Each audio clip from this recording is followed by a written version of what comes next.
Episode 36, hanya sebuah kartu identitas. Setelah berjalan cukup jauh, Dr. Freddy yang mengantarkan Rizkia beserta Pak Tauni ke ruangan Dr. Frida. Akhirnya mereka sampai juga. Dr. Frida yang telah menunggu kedatangan mereka, segera menyambut mereka dengan sangat ramah. Dr. Freddy menjelaskan secara singkat, sejak awal kedatangan Rizkia ke Rumah Sakit Cahaya yang ada di Kota Landu, pasca kecelakaan yang menimpanya 11 tahun yang lalu, di mana operasi yang dia lakukan memang berhasil. Namun, Rizkia mengalami amnesia hingga saat ini. Detail lengkap tentang obat dan dosis yang diberikan kepada Rizkia juga dijelaskan oleh Dr. Freddy. Setelah merasa sudah menyampaikan segala sesuatu hal yang penting dan berguna untuk observasi, Dr. Freddy pun segera pamit undur diri. Sepeninggal Dr. Freddy, ternyata Dr. Frida masih menggali beberapa informasi dari Pak Tauni. Sebagai pihak keluarga Rizkia, gejala apa saja yang dialami Rizkia sejak selesai operasi? Bagaimana ketika sakit di kepalanya kambuh akibat dari cedera otak yang dialaminya? Begitupun gejala dari syok, seperti yang dijelaskan oleh Dr. Freddy sebelumnya. Setelah merasa semua data yang dia butuhkan cukup, dia segera beralih kepada Rizkia. Dia membacakan catatannya, dan Rizkia hanya melakukan beberapa revisi sesuai dengan apa yang sebenarnya dia alami. Setelah yakin mengantongi bekal yang cukup, Dr. Frida pun meminta izin kepada Pak Tauni untuk membawa Rizkia ke ruangan hipnosis agar bisa melakukan konseling pribadi dan akan dilanjutkan dengan hipnoterapi. Tentu saja Pak Tauni mengizinkannya, karena memang itu tujuan mereka datang ke sini. Sementara di tempat lain, Tuan Bagas terlihat sedang duduk di sofa yang ada di ruang rawat inap Reza, sembari mengamati ponselnya dengan sangat gusar. Biasanya jika menyangkut tentang keluarganya, Dr. Aldi sendiri yang akan turun tangan menangani. Namun untuk kepulangan Reza kali ini, Tuan Bagas bahkan harus meminta pada suster dan dokter yang sedang berjaga di lantai tersebut. Setelah menunggu cukup lama, Dr. Aldi tak kunjung datang. Tuan Bagas sudah berkali-kali mencoba menghubungi Dr. Aldi, namun sama sekali tidak tersambung.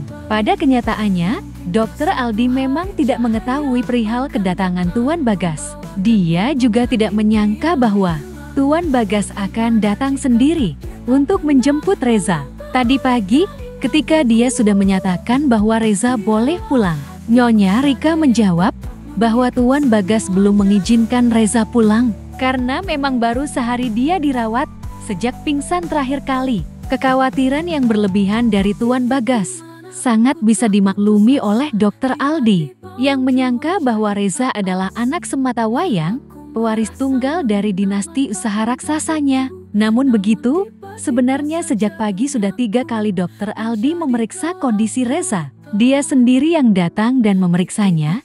Dia juga sudah melakukan tes kesehatan ulang. Semua hasilnya menyatakan Reza baik-baik saja. Makanya dia mengizinkan Reza pulang hari ini. Berulang kali, dia mengatakan kepada Reza untuk menerima tawaran Dr. Frida agar menjalani konseling dan hipnoterapi. Namun Reza bersikukuh menolaknya. Dia merasa dirinya baik-baik saja. Sehingga ketika saat ini Tuan Bagas datang menjemput Reza, Dr. Aldi sama sekali tidak mengetahuinya. Sementara Tuan Bagas merasa sangat perlu bertemu dengan Dr. Aldi karena Tuan Bagas mau dibuatkan janji temu dengan Dr. Frida. Karena setelah diskusi cukup mendalam dengan Tuan Bagas, Reza akhirnya memutuskan untuk mau menjalani konseling dan hipnoterapi bersama Dr. Frida. Seperti diketahui, Dr. Frida adalah psikiater terbaik. Bahkan rumah sakit di luar negeri saja merekomendasikan untuk menemui Dr. Frida. Sehingga bisa dipahami apabila jadwal konseling Dr. Frida sangatlah padat. Jika harus mengurusnya sendiri, tentu saja akan harus menunggu antrian yang sangat panjang.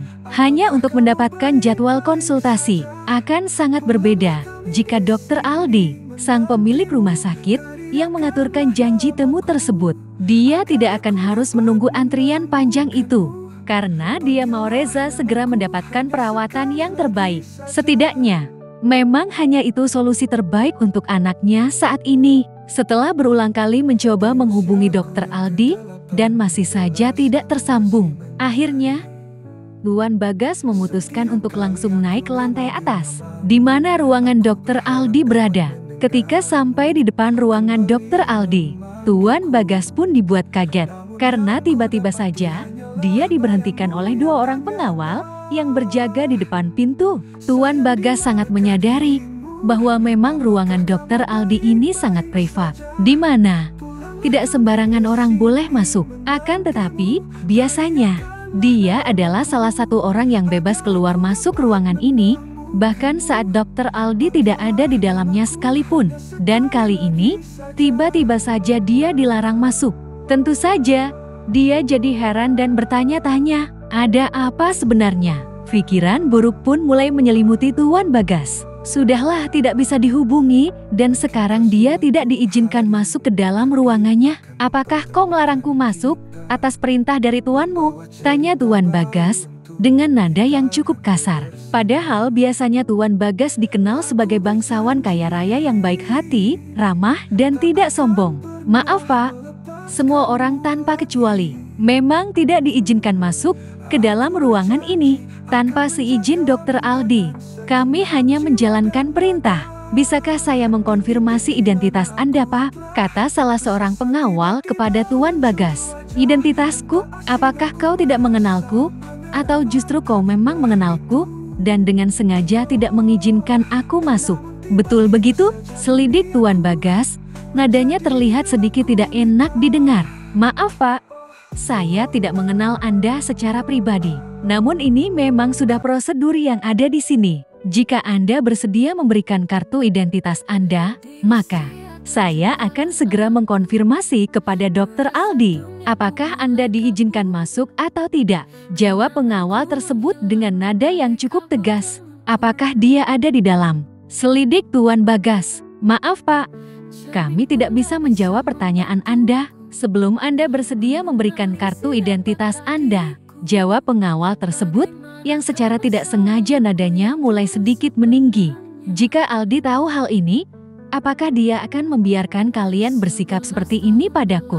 Aku sangat penasaran. Sungguh, kata Tuan Bagas mulai merasa tidak senang. Jika Anda memang merasa mengenal baik dengan Dr. Aldi, silakan Anda menghubungi Dr. Aldi secara pribadi agar kami mendapatkan izin untuk membiarkan Anda masuk. Kata pengawal yang lainnya merasa mulai sedikit khawatir. Jangan-jangan orang yang ada di hadapannya adalah orang yang penting. Tuan Bagas pun menjadi senewen, belum pernah dia diperlakukan seperti ini. Namun dia juga tidak bisa berkutik, karena memang dia tidak bisa menghubungi Dr. Aldi. Ada apa sih Pak?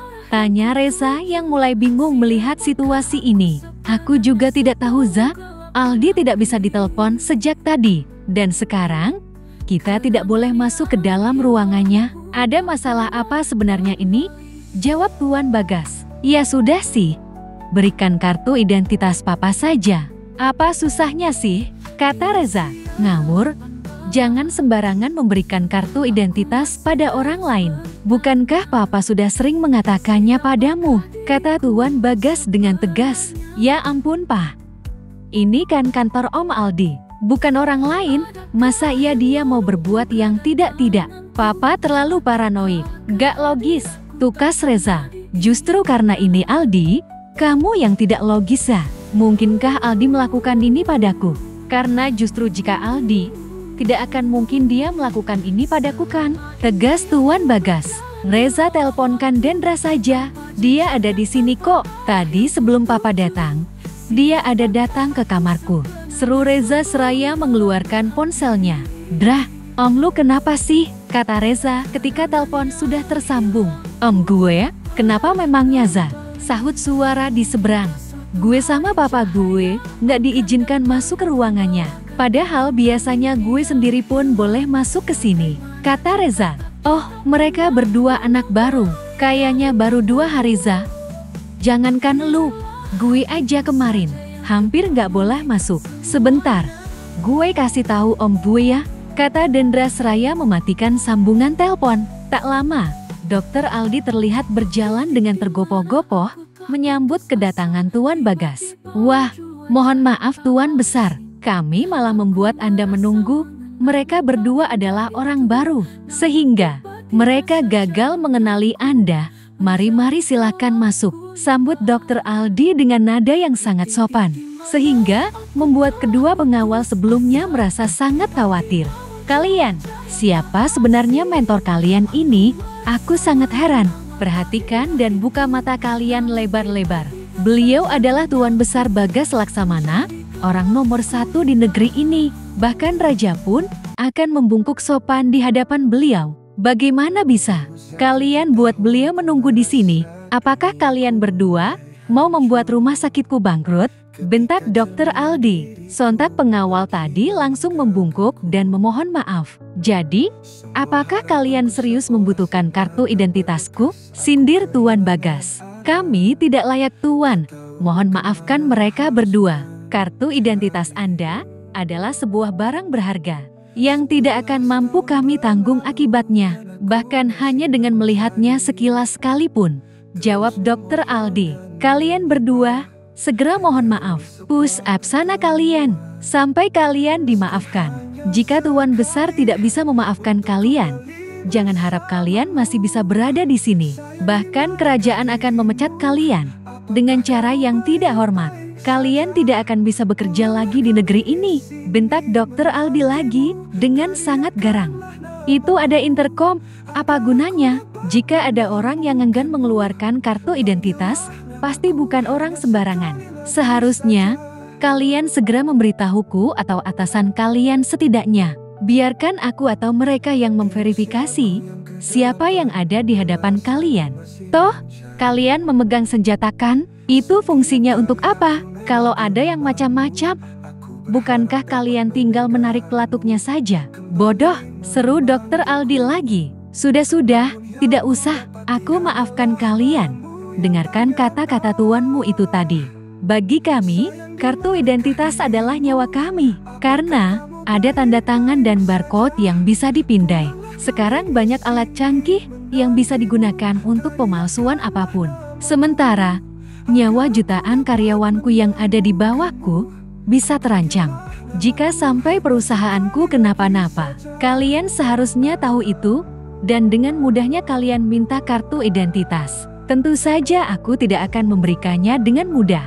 Ibaratnya penipu, bukankah akan mendapatkan rejeki nomplok jika sampai mendapatkan kartu identitasku? Nasib para karyawanku di seluruh negeri ini, bagaimana? Jika sampai itu terjadi, ini bukan soal aku sendiri bukan, ceramah Tuan Bagas panjang lebar. Karena memang baru pertama kali ini dia mendapatkan perlakuan seperti ini. Beli tiket saja, dia tidak perlu mengeluarkan kartu identitas. Karena datanya bahkan ada secara online, hampir di semua instansi yang ada di negeri awan. Tuan Bagas melirik ke arah Reza, seolah memberitahukan, inilah pentingnya kartu identitas. Agar Reza bisa memahaminya dan tidak dengan mudah memberikan kartu identitasnya kepada orang lain. Karena untuk saat ini, Reza adalah pewaris tunggal yang akan meneruskan bisnisnya yang menggurita di seluruh dunia.